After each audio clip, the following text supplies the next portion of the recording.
नमस्कार प्यारे बच्चों। इस वाले भाग में हम लोग प्रकाश का परावर्तन पढ़ने वाले हैं। ठीक है कि प्रकाश के परावर्तन की घटना क्या होती है। तो प्रकाश का किसी परावर्तक पृष्ठ से टकरा कर लौटना ही प्रकाश का परावर्तन कहलाता है। ठीक है, जैसे प्रकाश मान लो सामने जो बल्ब जल रहा है उससे आ रहा है, इस वाइट बोर्ड पे टकरा रहा है और वापस लौट रहा है इसी माध्यम में जिस माध्यम से प्रकाश आ रहा था। यहाँ से प्रकाश किरणें आईं, इस वाइट बोर्ड पे टकराईं और फिर परावर्तन के नियम से परावर्तित हो गई, लौट गई। तो जो लौटने की घटना है वही कहलाती है परावर्तन। तो मतलब प्रकाश के लौटने की घटना क्या है? प्रकाश का परावर्तन। तो प्रकाश का किसी परावर्तक सतह या पृष्ठ, प्रकाश का किसी परावर्तक पृष्ठ से टकराकर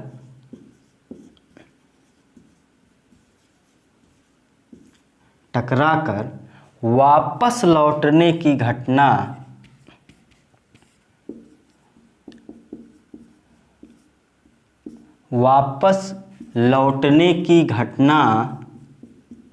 प्रकाश का परावर्तन कहलाती है।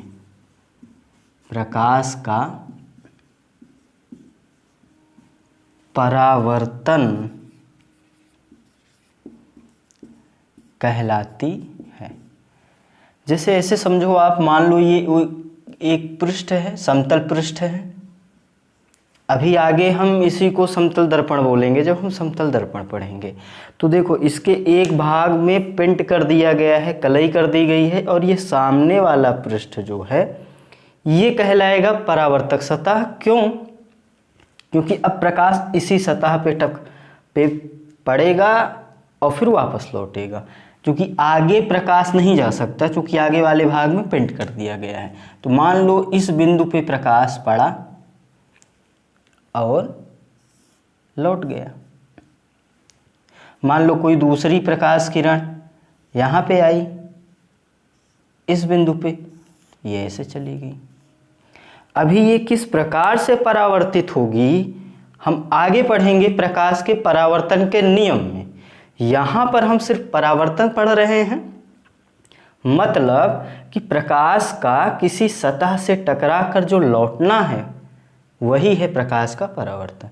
ये जो सतह है वक्रीय या फिर गोलीय भी हो सकती है, जो कि आगे हम लोग पढ़ने वाले हैं, वक्रीय या गोलीय दर्पण, अवतल और उत्तल दर्पण। तो मान लो इस दर्पण पे, इस सतह पे प्रकाश इस बिंदु पे ऐसे पड़ा, तो अब ये परावर्तन के नियम से परावर्तित होगा। मान लो इस दिशा में परावर्तित हो गया। ठीक है, मान लो ये प्रकाश आया इस बिंदु पे, तो अब इस प्रकार परावर्तित हो जाएगा। मतलब अगर समांतर आपतित प्रकाश किरणें हैं तो समांतर परावर्तित हो सकती हैं। वो पृष्ठ पर भी निर्भर करता है, क्योंकि जब परावर्तन के नियम पढ़ेंगे हम लोग तो देखेंगे। ठीक है, तो ये आप लिख लो, फिर आगे चलते हैं। मतलब प्रकाश का परावर्तन क्या है? प्रकाश के लौटने की घटना ही प्रकाश का परावर्तन है। कर लो कॉपी जल्दी से।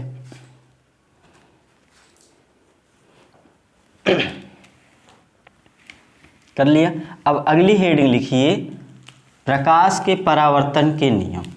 प्रकाश के परावर्तन से संबंधित दो नियम हैं, पहला नियम और दूसरा नियम।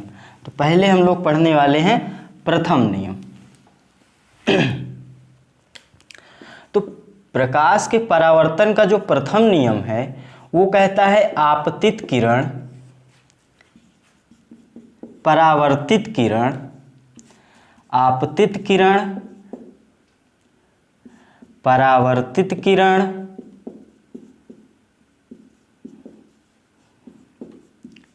तथा आपतन बिंदु पर खींचा गया अभिलंब, तथा आपतन बिंदु पर खींचा गया अभिलंब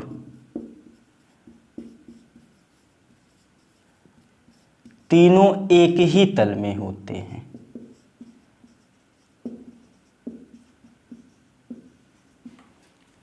तीनों एक ही तल में होते हैं। आपतित किरण, परावर्तित किरण और अभिलंब, ये तीनों एक ही तल में होंगे। तल जैसे अगर ये व्हाइट बोर्ड की बात करें हम, तो ये एक तल है, तो जो प्रकाश इस पे आपतित हो रहा है वो, और जो परावर्तित हो रहा है वो, और आपतन बिंदु पर जो अभिलंब खींचेंगे वो तीनों एक ही तल में होगा। जैसे ये हो गई सामने से जो प्रकाश पड़ रहा है, ये हो गई आपतित किरण किसी भी कोण पे, तो अब एक तल होगा, मान लो ये वाला तल है, इस बोर्ड के तल के लंबवत एक तल है, उस पे मान लो प्रकाश आपतित हो रहा है। या फिर अगर इसी तल पे देखें तो प्रकाश आपतित हुआ और परावर्तित हुआ, तो जो अभिलंब होगा वो भी इसी तल पे होगा। कैसे, यहाँ पे देखते हैं। पहले ये लिख लो, लिख लिया, देखो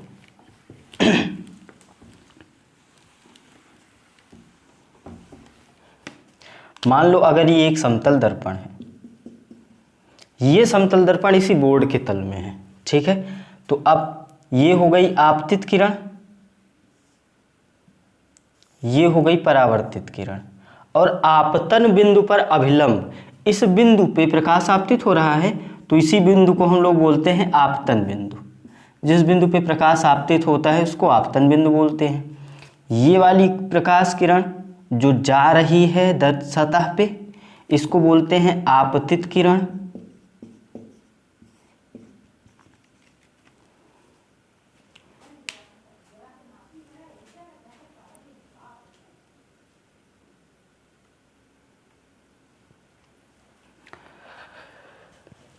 लाइट कट गई थी, क्या कर सकते हैं, मेरा भारत महान। चलो देखते हैं यहाँ पे। तो ये प्रथम नियम था, हम लोग पढ़ रहे थे कि ये जो प्रकाश इस दर्पण पे टकरा रहा है ये है आपतित किरण, इसको बोलेंगे। ये जो लौट रहा है इसको हम लोग बोलेंगे परावर्तित किरण।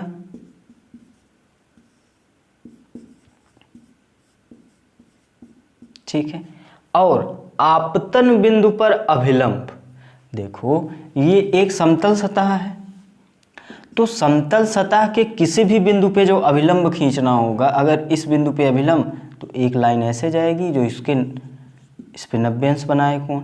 अगर इस बिंदु पे अभिलंब खींचना हो तो ऐसे। तो इसी प्रकार अगर इस बिंदु पे खींचना है अभिलंब, तो ये हो गया, ये क्या है, अभिलंब। तो परावर्तन का प्रथम नियम कहता है आपतित किरण, परावर्तित किरण और आपतन बिंदु पे अभिलंब तीनों एक ही तल में होते हैं।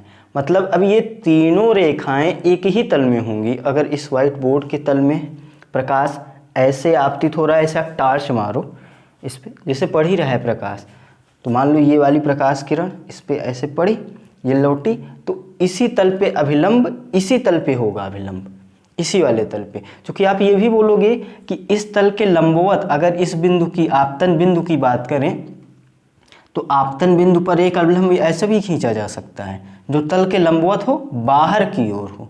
तो ये तल के लंबवत बाहर जो अभिलंब होगा, ये वाला अभिलंब की ये बात नहीं की जा रही है।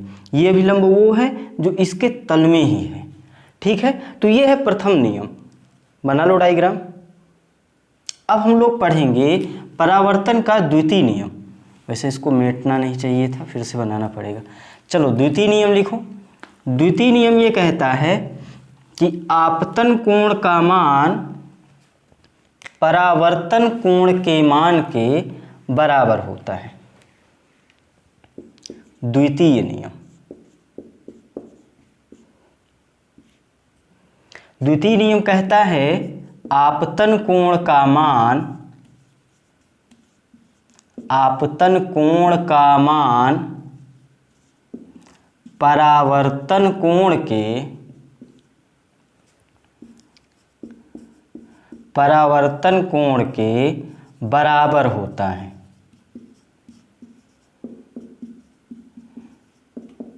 अब हम लोग देखेंगे यहाँ पे कि आपतन कोण क्या है, परावर्तन कोण क्या है। देखो जैसे अभी हमने यहाँ पे देखा कि एक अभिलंब की भी आवश्यकता पड़ने वाली है, ये हो गया अभिलंब, ये हो गई आपतित किरण, ये हो गई परावर्तित किरण। ठीक है, तो अब यहाँ पे दो कोणों की बात कर रहा है, एक आपतन कोण और दूसरा परावर्तन कोण। तो आपतन कोण क्या होता है, आपतित किरण और अभिलंब के बीच का कोण। ये है आपतित किरण, ये है अभिलंब। तो आपतित किरण और अभिलंब के बीच का कोण जो है वो है आपतन कोण, जिसको स्मॉल आई से लिखते हैं। और परावर्तित किरण और अभिलंब के बीच का कोण है स्मॉल आर, जिसको परावर्तन कोण बोलते हैं। परावर्तित किरण अभिलंब के बीच का कोण परावर्तन कोण। तो यहाँ पे द्वितीय नियम क्या कहता है, आपतन कोण बराबर परावर्तन कोण, मतलब I बराबर R। ये है परावर्तन का दूसरा नियम। पॉज करके कर लो, कॉपी कर लिया। तो हमने पढ़ा कि प्रकाश का परावर्तन क्या है, प्रकाश के लौटने की घटना किसी सतह से टकराकर। फिर हमने पढ़ा प्रकाश के परावर्तन से संबंधित दो नियम। पहला नियम, आपतित किरण, परावर्तित किरण और अभिलंब तीनों एक ही तल में होते हैं। और दूसरा, आपतन कोण का मान परावर्तन कोण के मान के बराबर होता है। अब एक नोट लिख लो। नोट ये कह रहा है कि परावर्तन की घटना में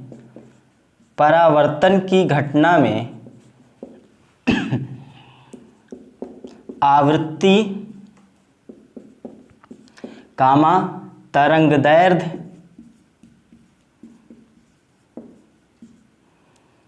व चाल, ये किसकी बात हो रही है, प्रकाश की। चाहे यहाँ पे लिख भी लो, प्रकाश की आवृत्ति, तरंगदैर्ध्य और चाल। परावर्तन की घटना में प्रकाश की आवृत्ति, प्रकाश का तरंगदैर्ध्य और प्रकाश की चाल नहीं बदलते,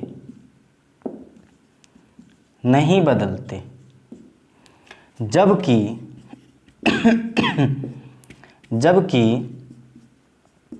प्रकाश तरंग का वेग बदल जाता है। इसके आगे ब्रैकेट में लिख लो, सदैव नहीं। देखो परावर्तन होगा तो परावर्तन में चूंकि प्रकाश तरंग जो होगी, प्रकाश किरण जो होगी, उसकी कुछ आवृत्ति होगी, कुछ तरंगदैर्ध्य होगी, कुछ चाल होगी, ये तीनों नहीं बदलेंगे। और बदलेगा क्या, वेग बदलेगा, लेकिन सदैव नहीं का मतलब ये है कि वेग भी ऐसा नहीं है कि हर बार बदल जाएगा, सदैव नहीं बदलेगा वेग। मतलब कुछ कंडीशन ऐसे मिलेगी अपने को जहां पर वेग भी नहीं बदलेगा। ये तीनों तो हमेशा ही नहीं बदलेंगे। आवृत्ति, तरंगदैर्ध्य और चाल, परावर्तन की बात कर रहे हैं, उसमें ये तीनों कभी भी नहीं बदलेंगे। वेग बदलेगा, लेकिन वेग भी सदैव नहीं बदलेगा। कुछ कंडीशन मिलेगी अपने को जहां पे वेग नहीं बदलेगा, नहीं तो वैसे वेग बदल जाता है। अब देखते हैं डायग्राम से, इसको कॉपी कर लो। देखो पहले वाले पार्ट में आपने एक नोट लिखा था कि आवृत्ति विद्युत चुंबकीय तरंग का जन्मजात गुण है। वहीं पे आपने जोड़कर ये भी लिखा था कि आवृत्ति प्रकाश तरंग या प्रकाश किरण का भी जन्मजात गुण है। जन्मजात गुण का मतलब मैंने बताया था कि एक प्रकाश किरण के लिए, एक विद्युत चुंबकीय तरंग के लिए आवृत्ति जन्म के समय, मतलब उस किरण के उत्पत्ति के समय जो आवृत्ति मिल गई उसकी, अब पूरे जीवन पर्यंत वही आवृत्ति रहने वाली है। मतलब अगर ऐसे समझें हम, मान लो ये प्रकाश किरण है, ये है आपतित, ये परावर्तित, ये है अभिलंब। तो अब ये प्रकाश तरंग जिस स्रोत से उत्पन्न हुई उस समय मान लो इसकी आवृत्ति f थी। तो अब ये तरंग, ये किरण कहीं भी जाए, कहीं से भी टकराए या किसी भी माध्यम में जाए, अभी हम आगे अपवर्तन भी पढ़ेंगे, तो अभी इसकी आवृत्ति जो है वो बदलने वाली नहीं। क्यों? क्योंकि आवृत्ति इसका जन्मजात गुण है, एक बार जो इसको मिल गया आवृत्ति वही रहने वाली है अब। ठीक है, तो ये चाहे कहीं टकराए कहीं भी जाए, इसीलिए हमने लिखा कि परावर्तन की घटना में आवृत्ति नहीं बदलेगी। क्लियर है? अब आते हैं तरंग दैर्ध्य पे। आपने एक फार्मूला पढ़ा है F = c/λ। c क्या है? प्रकाश का वेग है और लैम्डा है तरंग दैर्ध्य। अब हमको ये बताइए, अगर ये प्रकाश इस माध्यम इस सतह से टकरा के लौट रहा है, मतलब उसी माध्यम में है, जिस माध्यम में ये किरण है उसी माध्यम में ये किरण है, तो प्रकाश का वेग एक ही माध्यम के लिए तो नियत रहेगा, मतलब बराबर रहेगा। ये माध्यम कोई भी हो, वायु, कांच, जल, कुछ भी हो, लेकिन उसी माध्यम में तो प्रकाश का वेग वही रहेगा, आवृत्ति वही रहेगी, इसलिए तरंग दैर्ध्य भी वही रहेगा। मतलब परावर्तन की घटना में तरंग दैर्ध्य भी नहीं बदलेगा। तीसरी बात हम करें चाल की, प्रकाश के चाल की, तो अब वही बात है, ये दोनों फिक्स हो गए लैम्डा और एफ, तो चाल भी फिक्स हो जाएगी। ठीक है, अब बात करते हैं वेग की, क्योंकि आप जानते हो वेग में होती है दिशा। वेग मतलब क्या? चाल गुणे दिशा। तो अब हमको ये बताओ, अभी ये आपतित किरण जो थी ये इस दिशा में जा रही थी, मतलब अभी इसकी प्रारंभिक दिशा ये वाली थी, ये वाली। अभी ये जा रही है इस दिशा में, तो दिशा बदल गई ना। प्रकाश इस दिशा में किसी भी वेग से जा रहा था, मान लो v1 से इस दिशा में, अभी वेग, अभी इसको हम चाल बोल देते हैं ना, परिमाण की बात कर रहे हैं। मान लो v1 चाल से इस तरफ जा रहा था, दिशा ये थी। अभी v2 से या कितने भी वेग से, चूंकि चाल तो बदलेगी नहीं, अभी हमने पीछे देख लिया, तो v1 चाल से इस दिशा में जा रहा है, तो अभी पहले इस दिशा में जा रहा था, अब इस दिशा में जा रहा है, मतलब चाल की दिशा बदल गई, जिसके कारण वेग बदल गया। तो हमने यहाँ पे देखा कि वेग बदलता है। ठीक है, आगे आप इसको पहले लिख लो, लिख लिया। अभी आपने जो सेंटेंस लिखा है कि वेग बदल जाता है, लेकिन उसके आगे ब्रैकेट में लिखा है सदैव नहीं, मतलब वो स्थिति अब हम पढ़ेंगे जिस स्थिति में वेग भी नहीं बदलता। तो हेडिंग लिखो स्पर्शी आपतन।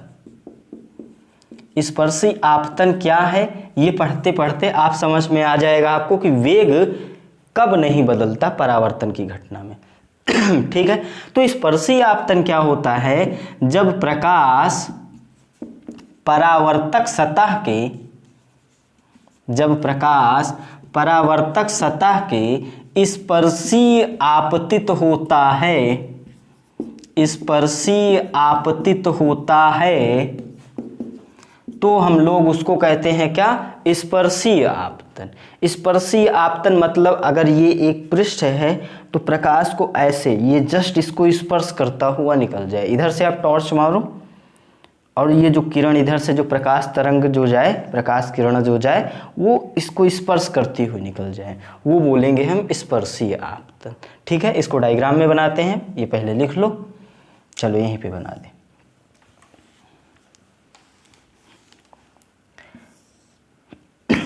ये एक वक्रीय दर्पण है, अभी हम लोग आगे पढ़ेंगे वक्रीय दर्पण, अवतल और उत्तल। तो यहाँ पे अब इतना तो आप जानते हो कि ये जो वक्रीय दर्पण है या जो गोलीय दर्पण है वो एक गोले से काट के बनाया गया है, एक गोले का भाग होता है वो। ठीक है, तो अब मान लो इस वाले भाग से ये काट के बनाया गया है। ठीक है, तो अब हमको ये बताओ, आप गोले के किसी भी बिंदु पे स्पर्श रेखा, चूंकि स्पर्शी आपतन मतलब स्पर्श रेखी, तो यहाँ पे एक स्पर्श रेखा ऐसे ही बनाते हैं। किसी भी बिंदु पे अगर स्पर्श रेखा बनाना हो ये, तो अच्छा, इसके लिए अभिलंब कैसे पता करते हैं? ये इसका कहीं केंद्र होगा तो केंद्र को इस बिंदु से मिला दो, वो हो गया अभिलंब। गोले के या वृत्त के किसी भी बिंदु पे आपको अभिलंब चाहिए, मान लो इस बिंदु पे अभिलंब चाहिए, तो इस बिंदु को आप केंद्र से मिला दो, ये हो गया अभिलंब। मतलब ए बिंदु पे अगर अभिलंब की बात करें तो सी ए हो गया, बी बिंदु पे बात करें अभिलंब की सी बी हो गया, तो उसी प्रकार इस गोले का कोई केंद्र रहा होगा, जो इस दर्पण का केंद्र बनेगा, जिसको हम लोग आगे वक्रता केंद्र भी बोल देंगे। तो ये था। अब हमको स्पर्शी आपतन करवाना है, मतलब इस दिशा में ऐसे स्पर्श रेखा खींच दो। ये प्रकाश स्पर्श करता हुआ आगे इसको टच करता हुआ निकल गया, ठीक है। तो अब ये वाली प्रकाश किरण तो आपतित हो गई, आपतित, और ये वाली प्रकाश किरण हो गई परावर्तित, ठीक है। तो अब हमको ये बताओ, आपतित प्रकाश किरण की ये दिशा और परावर्तित की भी यही दिशा, ऐसे समझो यहां एक ही दिशा में है, ये आपतित ये परावर्तित एक ही दिशा में है। मतलब अब इस बार दिशा भी नहीं बदली, वहां पे तो दिशा बदल रही थी, यहां दिशा भी नहीं बदली, और माध्यम वही है तो चाल तो बदलेगी नहीं। मतलब यहां पर वेग भी नहीं बदलेगा।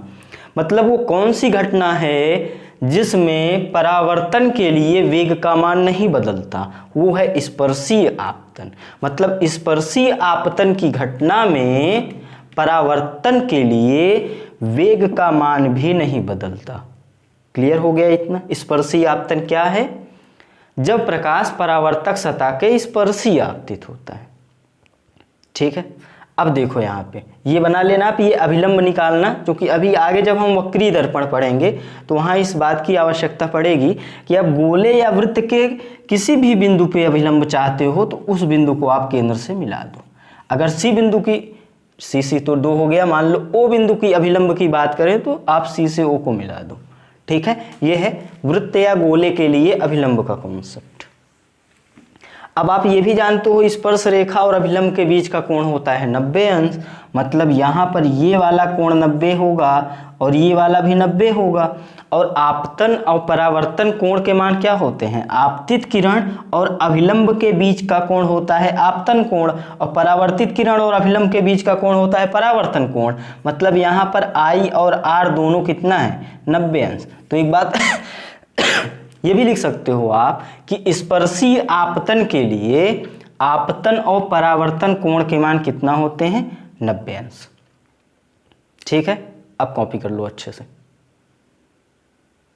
नोट में उसको आगे कंटिन्यू, इसी में एक नोट भी लिख सकते हो आप कि स्पर्शीय आपतन की घटना में मैं बोल रहा हूं, देखो, स्पर्शीय आपतन की घटना में परावर्तन के लिए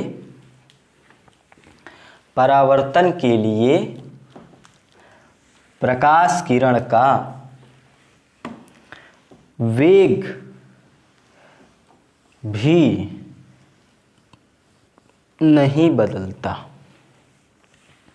वेग भी नहीं बदलता। भी मैंने क्यों जोड़ा? क्योंकि आवृत्ति, तरंगदैर्ध्य और चाल तो पहले से ही नहीं बदल रहे थे। क्लियर है? तो स्पर्शी आपतन पढ़ लिया हमने। अब हम लोग पढ़ेंगे अभिलंबवत आपतन। अभिलंबवत आपतन। जैसे स्पर्शी आपतन के नाम से आपको लग रहा था कि वो सतह के स्पर्शी आपतित होगी, तो उसी प्रकार अभिलंबवत आपतन में क्या होगा? प्रकाश परावर्तक सतह के अभिलंबवत बोले या लंबवत बोले एक ही बात है। अभिलंबवत आपतित होता है, ठीक है। मान लो ये परावर्तक सतह है,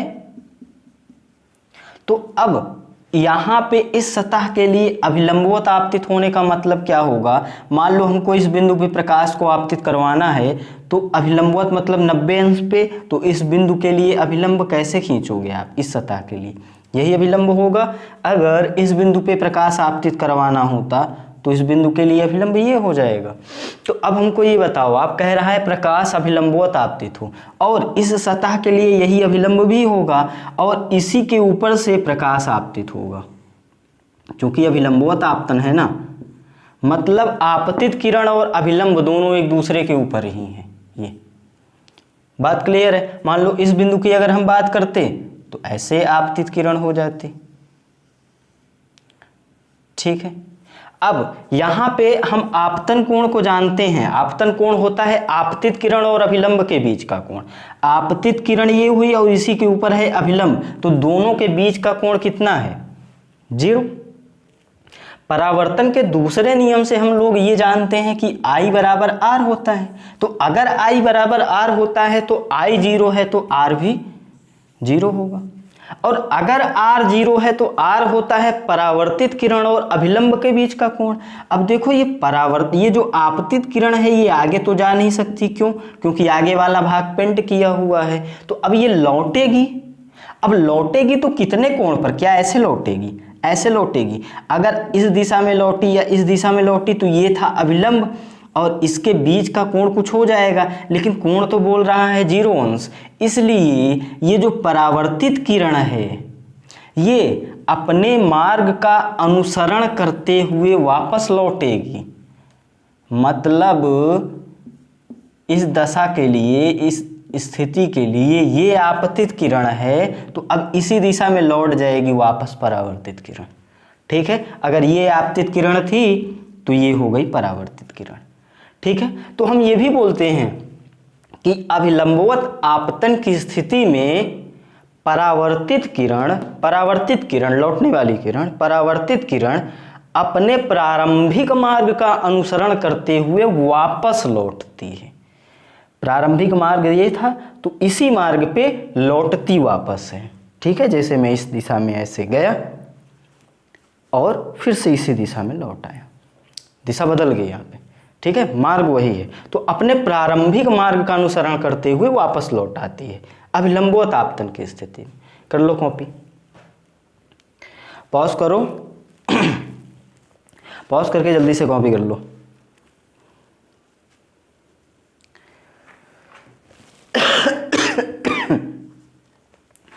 और हेडिंग लिखो प्रकाश पुंज। प्रकाश पुंज की छोटी सी बात हम लोग पहले वाले पार्ट में किए थे कि प्रकाश किरणों का जो समूह होता है वही होता है क्या? प्रकाश पुंज। तो प्रकाश पुंज हेडिंग लिख लो, उसमें एक छोटा सा सेंटेंस लिख लो।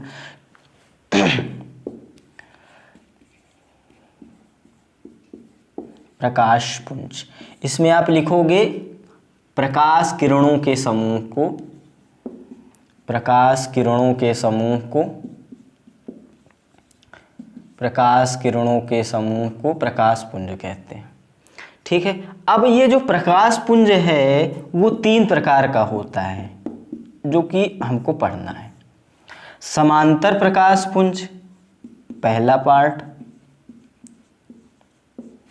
दूसरा पार्ट है अभिसारी प्रकाश पुंज, अभिसारी प्रकाश पुंज, तीसरा पार्ट जो है वो है अपसारी प्रकाश पुंज।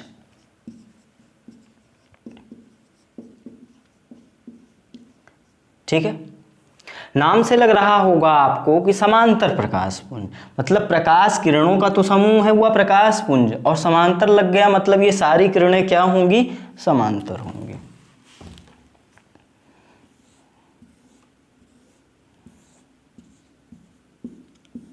ये है समांतर प्रकाश पुंज। ठीक है, क्योंकि सवालों में ऐसे शब्द आएंगे इसलिए इसको थोड़ा सा सीख लो। दूसरा पॉइंट जो है अभिसारी प्रकाश पुंज, उसको देखते हैं। ये बना लो डायग्राम, आवश्यकता समझो तो। दूसरा पढ़ते हैं हम लोग अभिसारी, क्योंकि अभिसारी और अपसारी दोनों को आपको थोड़ा सा समझना पड़ेगा, क्योंकि इसका जो संबंध है वो आगे भी उपयोग होगा, है ना। अभिसारी और अपसारी इन दोनों शब्दों का उपयोग आगे होने वाला है, इसलिए अभिसारी और अपसारी को थोड़ा अच्छे से समझने की कोशिश करेंगे हम लोग। तो अभिसारी प्रकाश पुंज क्या होता है? जब प्रकाश किरणें एक ही बिंदु पे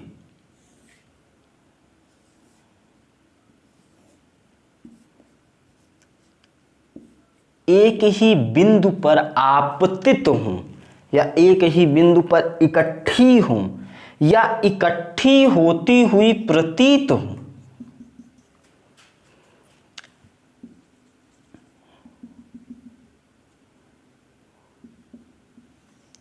या एकत्रित होती हुई प्रतीत हो तो उसको हम लोग बोलते हैं अभिसारी प्रकाशपुंज।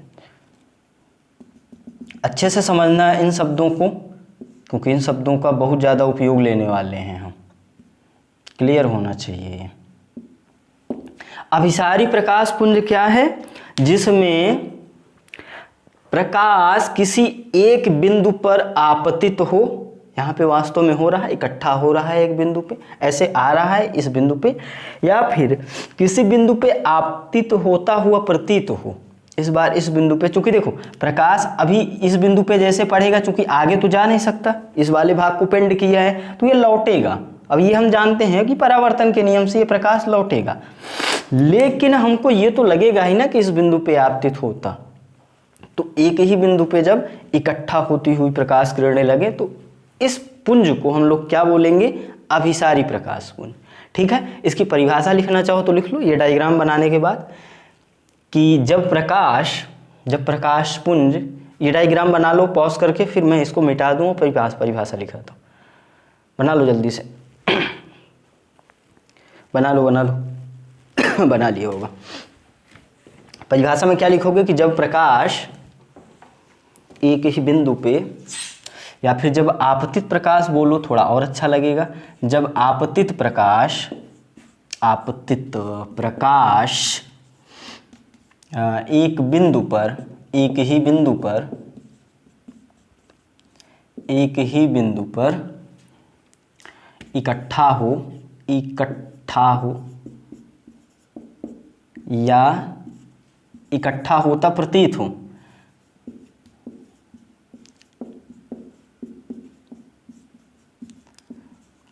हो, है ना, तो उसको हम लोग बोलेंगे क्या? अभिसारी प्रकाश पुंज। दोनों डायग्राम बना लियो, आगे चलते हैं। ध्यान रखना इस शब्द का उपयोग आगे क्वेश्चंस में होगा ही होगा, अभिसारी और अपसारी का, और इनका उपयोग होगा अभिवास्तविक और आभासी वस्तु और प्रतिबिंब के लिए भी। दूसरी हेडिंग क्या है? अपसारी प्रकाश पुंज। तो अपसारी प्रकाश पुंज जस्ट इसका विपरीत है। जैसे अभिसारी में एक बिंदु पे प्रकाश किरणें इकट्ठी हो रही थी, तो अपसारी में एक बिंदु से प्रकाश किरणें फैलती हुई दिखेंगी आपको।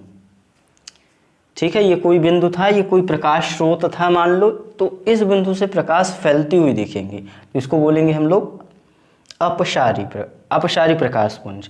या फिर मान लो फैलती हुई प्रतीत हो, ये भी तो हो सकता है।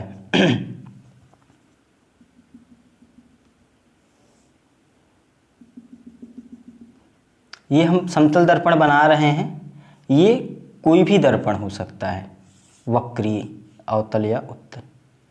अब आपको लग रहा होगा कि ये जो प्रकाश किरणें हैं ना, इस बिंदु से ये फैल रही हैं, इस बिंदु से फैलती हुई प्रतीत हो रही हैं, और इस बिंदु से वास्तव में फैल रही हैं। तो ये जो प्रकाश पुंज होगा इसको हम लोग बोलेंगे अपसारी प्रकाश पुंज।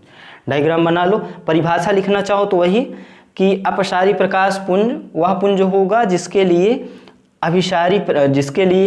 प्रकाश या परावर्तित प्रकाश भी इसको बोल सकते हैं। ध्यान देना, ये प्रकाश किरणें लौट रही हैं ना, परावर्तित प्रकाश एक ही बिंदु से फैलता हुआ दिखे,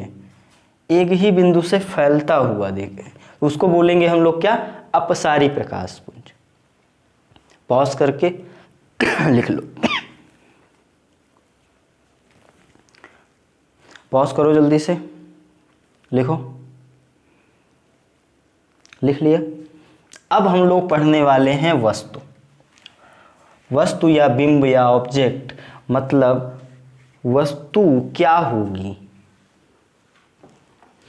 आपको ये छोटी छोटी चीज़ें लग रही होंगी, लेकिन सवाल में ये परेशानी भी उत्पन्न कर सकती है।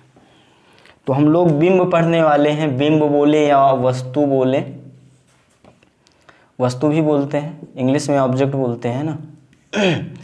तो बिंब क्या होगा? जो वस्तु होगी वो बिंदु होगी, वह बिंदु जहां पर प्रकाश जहां पर प्रकाश एकत्रित होता दिखे या आपतित होता दिखे उसको हम लोग बोलेंगे वस्तु। ये क्या है? ये वस्तु है। ठीक है, तो वस्तु जब आपतित प्रकाश किरणें, ये आपतित प्रकाश किरणें हैं, तो आपतित प्रकाश किरणें जिस बिंदु पर काटती हैं एक दूसरे को उसको बोलते हैं वस्तु। देखो वास्तव में ये प्रकाश किरणें आई और इस बिंदु पे सभी एक दूसरे को मिली, मतलब एक दूसरे को काटी, तो इस बिंदु को हम लोग बोलेंगे वस्तु। तो वस्तु क्या है?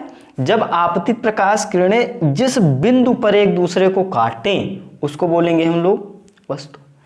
लेकिन यहां पर यह स्थिति भी हो सकती है कि प्रकाश किरणें काटे ना एक दूसरे को, हां, लेकिन काटती हुई प्रतीत हो।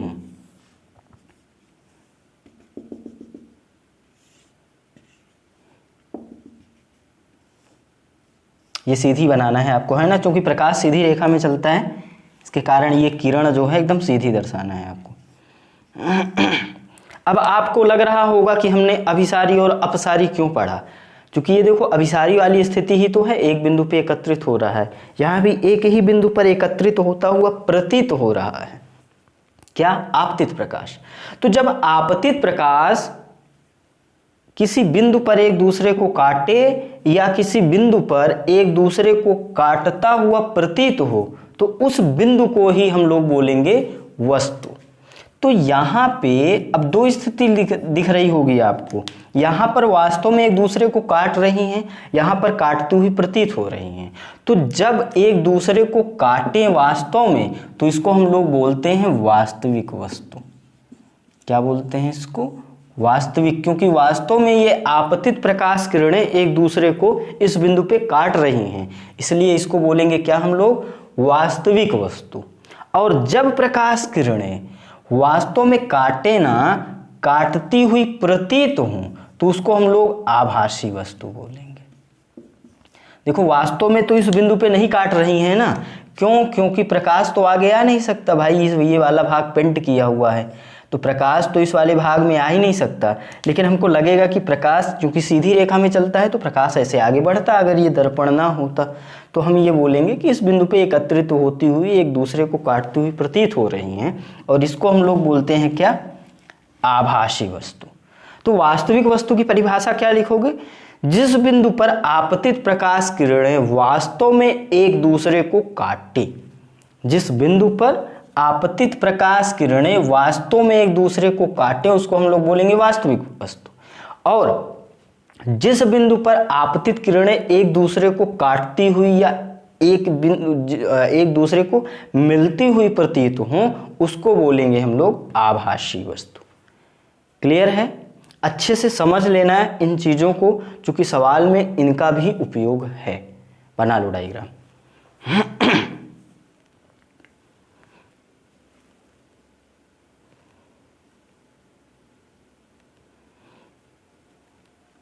बना लिया? आगे चलते हैं।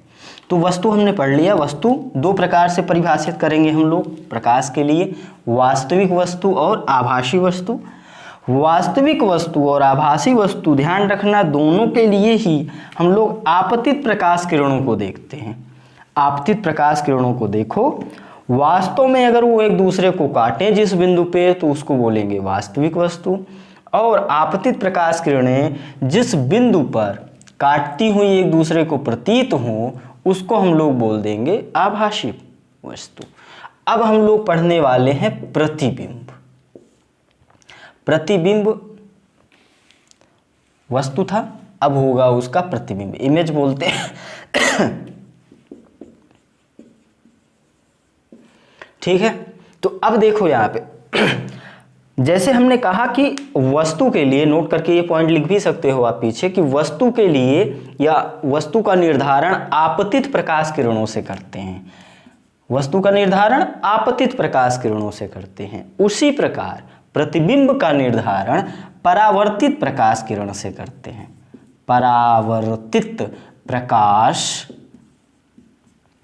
किरण से ठीक है, परावर्तित प्रकाश किरण से करते हैं प्रतिबिंब का निर्धारण। तो यहाँ पे भी प्रतिबिंब दो प्रकार के होंगे, वास्तविक और आभासी। तो वास्तविक प्रतिबिंब के लिए, चूंकि प्रतिबिंब का निर्धारण कैसे करोगे आप, परावर्तित किरण से। और परावर्तित किरणें जहां पर एक दूसरे को काटेंगी, वास्तव में जहां पे एक दूसरे को काटेंगी, उसको हम लोग वास्तविक प्रतिबिंब बोल देंगे। और जहां से फैलती हुई प्रतीत होंगी उसको बोलेंगे हम लोग आभासी प्रतिबिंब। अभी उसको देखते हैं, पहले इसको देखो। अभी हम लोग पढ़ रहे हैं किसको, वास्तविक प्रतिबिंब को। प्रतिबिंब के बाद हेडिंग क्या है आपकी, वास्तविक प्रतिबिंब।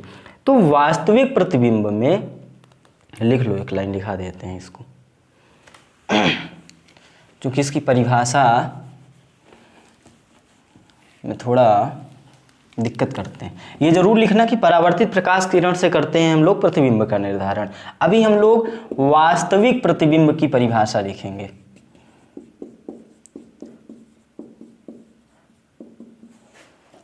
जिस बिंदु पर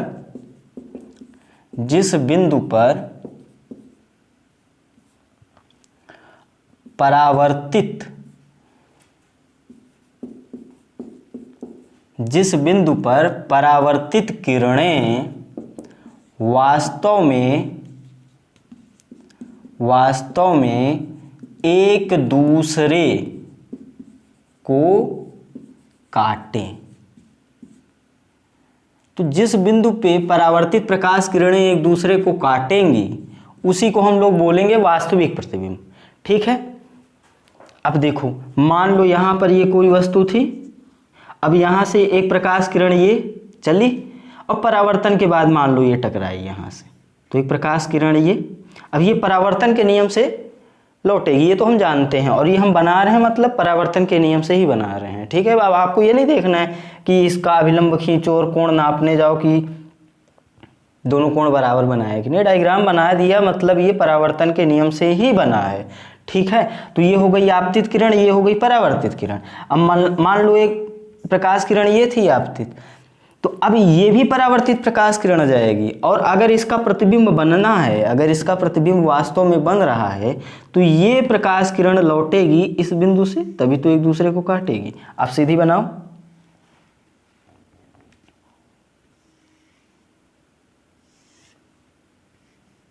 ठीक है, तो ये होगा वास्तविक प्रतिबिंब। प्रतिबिंब को आई से लिखते हैं इमेज, वस्तु को ओ से लिखते हैं ऑब्जेक्ट। क्लियर, ये वस्तु थी, ओ मतलब ऑब्जेक्ट मतलब वस्तु, आई मतलब इमेज मतलब प्रतिबिंब। तो अब यहाँ पे देखो परावर्तित प्रकाश किरण ये और ये वास्तव में इस बिंदु पे काट रही हैं, तो इसको हम लोग बोलेंगे वास्तविक प्रतिबिंब। ठीक है, डायग्राम बना लो, इसको लिख लो, फिर हम लोग आते हैं आभासी प्रतिबिंब पे। लिख लिया, चलो पॉज करके लिख लिया करो। आभासी प्रतिबिंब पढ़ने वाले हैं हम लोग। आभासी प्रतिबिंब की परिभाषा आपको अच्छे से याद रखना है, क्योंकि कन्फ्यूजन इसी में होता है।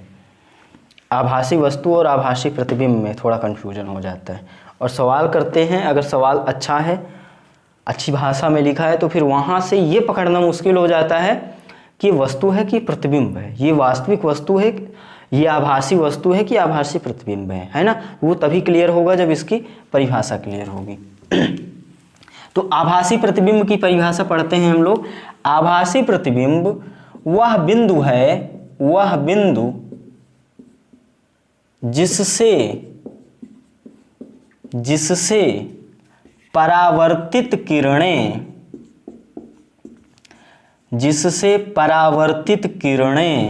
फैलती हुई प्रतीत होती हैं, फैलती हुई प्रतीत होती हैं। मैंने एक नोट लिखा है आपको कि प्रतिबिंब की बात करेंगे तो परावर्तित किरण से, आप वस्तु की बात करेंगे तो आपतित किरण से। देखो प्रतिबिंब की बात कर रहे हैं तो परावर्तित किरण आया। पहले बार जब हम लोग वास्तविक प्रतिबिंब पढ़ रहे थे वहां भी परावर्तित किरण आ रहा था, मतलब प्रतिबिंब की बात करोगे तो परावर्तित किरण से निर्धारित होगा। अब देखो यहाँ पे समझने की कोशिश करना। पहले हम क्या पढ़ते थे मतलब जनरली बोल देते थे कि जिस बिंदु पे परावर्तित प्रकाश किरणें काटें या काटती हुई प्रतीत हों, ठीक है, तो उसको थोड़ा और अच्छे से क्लियर करके लिखें तो वास्तव में ऐसे लिखना चाहिए कि जिस बिंदु से प्रकाश किरणें कौन सी परावर्तित वाली फैलती हुई प्रतीत हो। देखो यहाँ पे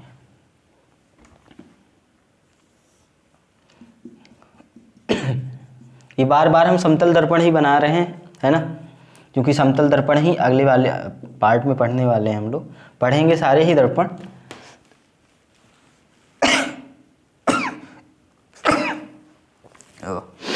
तो देखते हैं, ये कोई वस्तु थी, ठीक है। अब देखो आपको ये बात तो पता ही होगी कि जब हमको प्रतिबिंब बनाना होता है किरण आरेख से, तो हमको कुछ चीज़ें पता होनी चाहिए कि भैया प्रतिबिंब कहाँ बनेगा, कैसा बनेगा, उल्टा बनेगा, सीधा बनेगा, है ना, तभी हम किरण आरेख सही बना पाते हैं। तो ये समतल दर्पण की स्थिति है, जो आगे आप पढ़ोगे भी कि समतल दर्पण के आगे जितना वस्तु होती है उतना ही पीछे प्रतिबिंब होता है। पहली बात याद कर लो, आगे पढ़ेंगे भी हम लोग। अगर ये x दूरी पर है तो ये भी x दूरी पर होगा। ये हम क्यों लिख रहे हैं यहाँ पे, क्योंकि अगर आपको साफ सुथरा सही किरण आरेख बनाना है तो आपको ये पता होना चाहिए कि प्रतिबिंब कहाँ बन रहा है, कैसा बन रहा है, ठीक है। अच्छा, समतल दर्पण के लिए हम ये भी जानते हैं कि प्रतिबिंब उतनी ही लंबाई का बनता है जितनी लंबाई की वस्तु होती है। मतलब अगर वस्तु यहाँ पे हमने बिंदुवत ली है, ये बिंदु आकार की, तो प्रतिबिंब भी इतना बड़ा बनेगा। अगर वस्तु कुछ लंबाई का लिया होता तो प्रतिबिंब भी कुछ लंबाई का बनता। ये कॉन्सेप्ट हम आगे पढ़ने वाले भी हैं, क्लियर है। एक बात हम ये भी जानते हैं कि किरण आरेख के लिए कम से कम 2 प्रकाश किरणें चाहिए अपने को, ठीक है। ज़्यादा भेज दो अच्छी बात है, कम से कम 2 चाहिए। मान लो एक प्रकाश किरण ये गई, ये वस्तु है तो वस्तु से प्रकाश किरण निकलेगी। अब हम ये जानते हैं कि ये प्रकाश किरण आगे तो जाएगी नहीं। अब ये प्रकाश किरण आगे नहीं जाएगी तो लौटेगी, परावर्तन के नियम से लौटेगी। अब हम चूंकि जानते हैं इतनी ही दूरी पे पीछे या समतल दर्पण के अंदर जो प्रतिबिंब बन रहा है, इसलिए ऐसे लौटाएंगे। किरण आरेख यही तो होगा, क्योंकि इस बिंदु से टकराने के बाद प्रकाश किरण लौटेगी। अब लौटाने को आप कहीं भी कैसे भी थोड़ी ना लौटा सकते हो, परावर्तन के नियम से लौटाओगे। अभी यहाँ पे आप कोण तो नापने आओगे नहीं स्केल वगैरह लेके, तो इसके लिए प्रतिबिंब जो है इतनी दूरी पे यहाँ बन रहा है तो इससे प्रकाश भगा दो, लौटा दो। तो ये हो गई परावर्तित प्रकाश किरण। इसी प्रकार इस बिंदु पे अगर प्रकाश आपतित हुआ तो ऐसे लौटेगा। अभी हम इस चीज को भी पढ़ेंगे आगे जब समतल दर्पण पढ़ेंगे। और मान लो ये वाली प्रकाश किरण आपतित हो गई तल के लंबवत। अच्छा, हम ये जानते हैं कि ये प्रकाश किरण आगे तो जाएगी नहीं। अभी हम पीछे पढ़े भी हैं अभिलंबवत आपतन। अभिलंबवत आपतन मतलब ये आई और इसी दिशा में वापस लौट गई, उसी मार्ग पे वापस लौट गई। दिशा तो नहीं बोलना चाहिए क्योंकि दिशा बदल गई। तो अब इस पार तो नहीं जा सकती है ना, क्योंकि इस भाग में पेंट किया हुआ है, तो ऐसे लौट जाएगी। अब थोड़ा ध्यान से देखो, ये वाली प्रकाश किरण, ये वाली प्रकाश किरण, ये दोनों परावर्तित और ये परावर्तित प्रकाश किरण, ये तीनों परावर्तित प्रकाश किरण ही इस बिंदु से फैलती हुई प्रतीत हो रही है ना, इस बिंदु से फैलती हुई। और फैलती यही तो अपसारी वाली स्थिति है, इसीलिए मैंने अपसारी और अभिसारी दोनों बोला था। ध्यान रखना, चूंकि सवाल में अभिसारी अपसारी यूज कर सकता है, या फैलती हुई प्रतीत हो, या फिर वास्तव में परावर्तित किरण ये इस बिंदु पे काट भी तो रही हैं, या बोले काटती हुई प्रतीत हो रही हैं। वास्तव में तो यही है ना कि काटती हुई प्रतीत हो रही हैं। तो इस बिंदु को हम लोग बोलेंगे क्या, आभासी प्रतिबिंब। बात समझ में आई? तो अभी ये ध्यान रखना कि आभासी प्रतिबिंब क्या है, जहां से प्रकाश किरणें फैलती हुई प्रतीत होती हैं। और अपसारी की कंडीशन क्या है, प्रकाश किरणें वास्तव में फैलें या फैलती हुई प्रतीत हो, मतलब ये अपसारी की स्थिति है।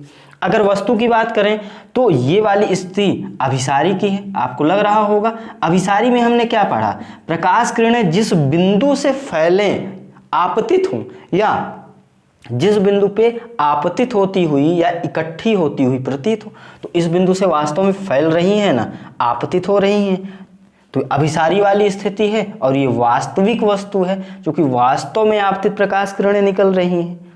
ये वस्तु कौन सी है, वास्तविक। हमने आभासी वस्तु भी देखा था कि जहां पे आपतित प्रकाश किरणें मिलती हुई प्रतीत हो, तो ये स्थिति हुई आभासी प्रतिबिंब की।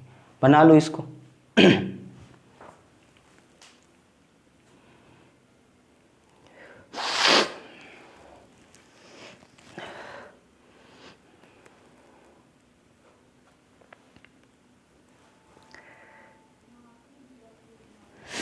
बना लिया। अब एक छोटा सा क्वेश्चन है, ये जो आपने पढ़ा अभिसारी, अपसारी, आपतित, है ना, वस्तु और प्रतिबिंब, वास्तविक और आभासी दोनों, इससे जुड़ा हुआ एक छोटा सा उदाहरण कर लेते हैं ताकि आपको ये मतलब समझ में आ जाए कि ये इतना हमने पढ़ा क्यों, अभिसारी अपसारी को इतना ज़्यादा फोकस क्यों किया इन शब्दों पे, वास्तविक वस्तु, आभासी वस्तु पे। ठीक है, तो सवाल कह रहा है कि एक उत्तल दर्पण में, अभी आप कहोगे सर उत्तल दर्पण तो पढ़ा या नहीं, है ना, तो आप उत्तल दर्पण की टेंशन ना लो, नहीं पढ़े हो तो भी जो मैं समझाना चाह रहा हूँ वो समझ जाओगे आप। सवाल लिख लो, एक उत्तल दर्पण में अभिसारी प्रकाश पुंज, इस सवाल को फिर मैं कराऊंगा, जब उत्तल दर्पण पढ़ा लूंगा तो फिर से कराऊंगा। यहाँ पे कराने का मतलब ये है ताकि आप अभिसारी, अपसारी, वास्तविक वस्तु, आभासी वस्तु, वास्तविक प्रतिबिंब, आभासी प्रतिबिंब, इन मतलब इसका अच्छे से समझ जाओ, है ना, इसकी उपयोगिता भी समझ जाओगे इस सवाल से। तो एक उत्तल दर्पण में आप अभिसारी प्रकाश इस प्रकार आपतित होता है, इस प्रकार आपतित होता है कि इन प्रकाश किरणों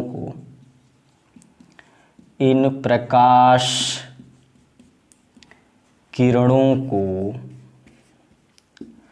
आगे बढ़ाने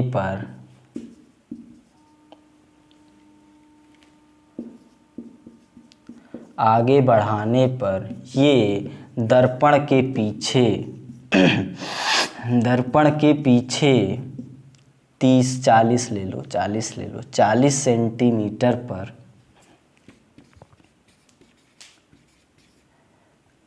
मिलती हुई प्रतीत होती है ना। मैं एग्जैक्ट लैंग्वेज देख लेता हूं सवाल की, मिलती हुई प्रतीत होती हैं। यहाँ पे मैंने अपने से जोड़ दिया मिलती हुई प्रतीत होती हैं, सवाल में नहीं देगा वो, मिलती हैं, क्योंकि सवाल में बहुत सारी चीज़ें छुपाएगा। ठीक है, आपको उन चीज़ों को पकड़ना पड़ेगा। पीछे दर्पण के पीछे 40 सेंटीमीटर पर मिलते हैं, और इसके आगे लिखो परावर्तित किरणें अपसारी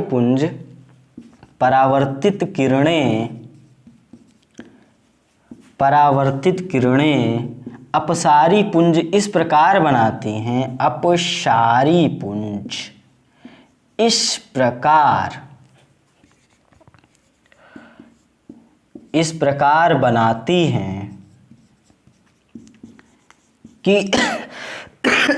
प्रकार बनाती हैं कि उन्हें आगे बढ़ाने पर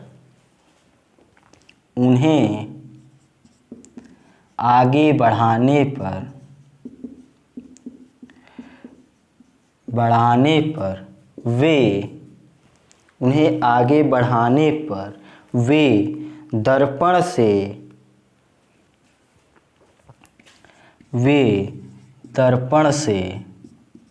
1.2 मीटर दूर प्रकाशिक अक्ष पर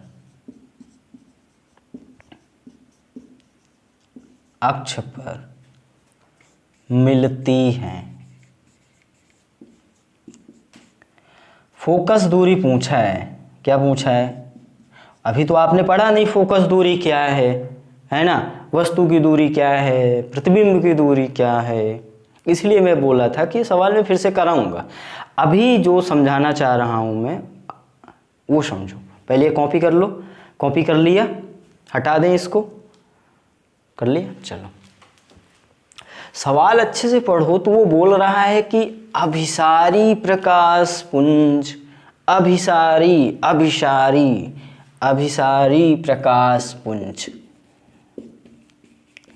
अभिसारी प्रकाश पुंज इस प्रकार आपतित होता है कि दर्पण के पीछे 40 सेंटीमीटर, दर्पण के पीछे 40 सेंटीमीटर पर मिलता है। पहले उत्तल दर्पण बना लो। ये तो अवतल बना रहे हैं।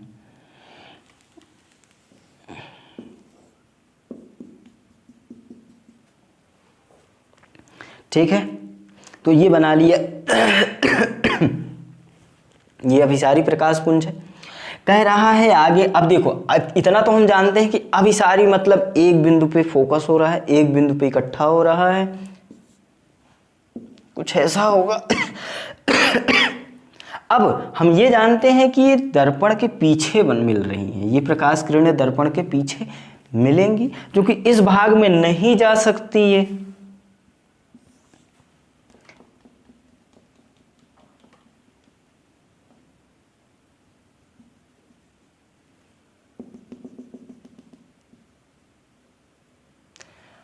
ये है अभिसारी प्रकाश पुंज जो इस बिंदु पे मिलती हुई प्रतीत हो रही हैं या इस बिंदु पे मिल रही हैं। इसकी दूरी आपको दी गई है 40 सेंटीमीटर। मैं आपकी थोड़ी सी मदद करता हूं।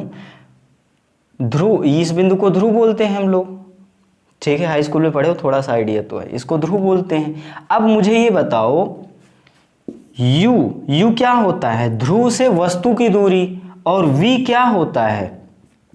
ध्रुव से प्रतिबिंब की दूरी। तो ये दूरी जो है, ये दूरी u है कि v है? ये है मेन बात जिसके लिए मैं ये क्वेश्चन करा रहा हूँ। मतलब ये है आपको पहचानना है कि ये बिंदु जो है, ये बिंदु वस्तु है कि प्रतिबिंब है? प्रतिबिंब है। अगर आपने वस्तु और प्रतिबिंब की परिभाषा अच्छे से याद रखी है तभी इस बिंदु को आप पहचान पाओगे कि ये वस्तु है। देखो नॉर्मल सवालों में तो देता है, आगे जब पढ़ोगे आप दर्पण तो वहाँ पे नॉर्मल सवालों में ऐसा दे देता है वस्तु की दूरी, दर्पण के सामने वस्तु इतनी दूरी पे रखी है, तो वहाँ से आप पकड़ लेते हो कि u ये है, u वस्तु की दूरी होता है, तो आप पकड़ लेते हो। यहाँ पे वो नहीं बोल रहा है, यहाँ पे ये अभिसारी बोल रहा है। अभिसारी प्रकाश पुंज इस बिंदु पे मिल रहा है, और ये दूरी दी है, दर्पण के पीछे की दूरी, मतलब ध्रुव से ही दूरी लेते हैं। अब आपको पहचानना है कि ये दूरी u है कि v है, मतलब ये दूरी दर्पण से वस्तु की दूरी है कि प्रतिबिंब की दूरी है। मतलब ये जो बिंदु है, जिस बिंदु पे ये प्रकाश किरणें एकत्रित हो रही हैं, अभिसारी प्रकाश किरणें, ये वस्तु है कि प्रतिबिंब है। तो अब अगर आपको आभासी वस्तु की परिभाषा याद होगी तब आप बड़ी आसानी से बता दोगे कि ये क्या है, ये आभासी वस्तु है।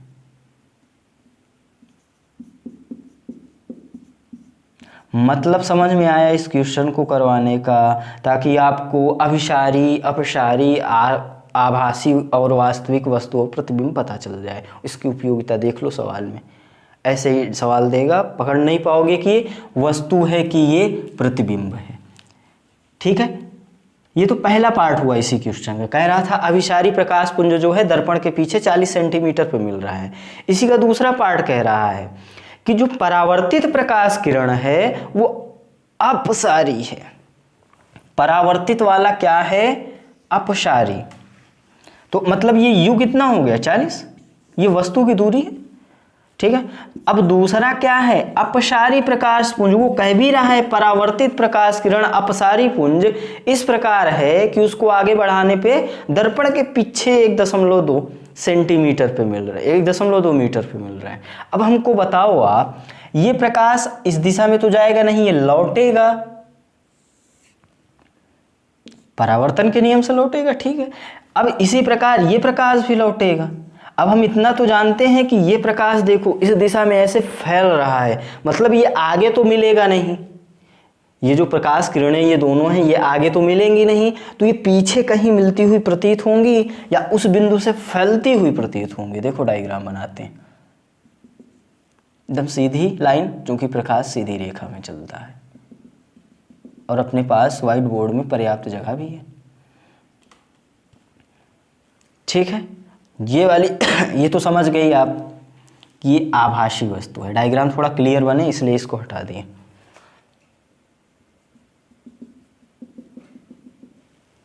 ठीक है, आपको लग रहा होगा कि ये और ये, अब चूंकि देखो ये तो अभी लंबवत आपतन ही है ना, तो ये परावर्तित हो जाएगी ऐसे।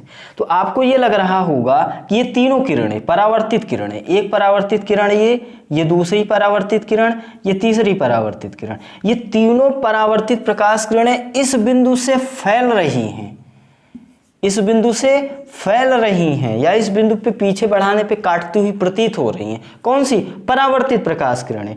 हमने कहा कि परावर्तित प्रकाश किरणों से निर्धारण किसका होता है? प्रतिबिंब का। मतलब ये कौन सा बिंदु है? ये है प्रतिबिंब, और वो भी कैसा?